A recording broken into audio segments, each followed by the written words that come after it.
Hello বন্ধুরা, আরও একটি নতুন ভিডিওতে সবাইকে স্বাগত জানাই। তো আপনারা সবাই কেমন আছেন? আশা করছি আপনারা সবাই খুব ভালোই আছেন। তো আজকে আমি আপনাদের জন্য নিয়ে চলে এলাম trending align motion shake effect, যা এই সময় খুবই ট্রেন্ডিংয়ে রয়েছে। এই ভিডিওটি 4টি ডিজিটের পাসওয়ার্ডের ব্যবহার হয়েছে, তাই এই ভিডিওটিকে স্ক্রিপ্ট না করে সম্পূর্ণটি দেখতে থাকুন। ইফেক্টগুলি ভালো লাগলে অবশ্যই ডাউনলোড করে দেবেন। এই ইফেক্টগুলির লিঙ্ক আমি আমার ডিসক্রিপশন বক্সে দিয়ে রেখেছি। একটি প্রিসেট লিঙ্ক রয়েছে এবং একটি XML ফাইল রয়েছে। তো আপনার যেটা ভালো লাগবে আপনারা সেখান থেকে সেটা ডাউনলোড করে নিতে পারবেন। আর আপনাদের কোন ইফেক্ট সবথেকে ভালো লেগেছে তা অবশ্যই একবার কমেন্ট করে জানাবেন।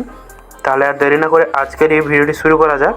তবে ভিডিওটি শুরু করার আগে আপনাদের কাছে একটাই রিকোয়েস্ট, আপনারা যদি আমার এই চ্যানেলে নতুন দর্শক হয়ে থাকেন তাহলে চ্যানেলটিকে সাবস্ক্রাইব করে পাশে থাকা নোটিফিকেশন বেল আইকনটিকে অল করে দেবেন। আর ভিডিওটিকে অবশ্যই একটি লাইক করে দেবেন। তাহলে আর দেরি না করে প্রিভিউর ভিডিওটি দেখে নেওয়া যাক।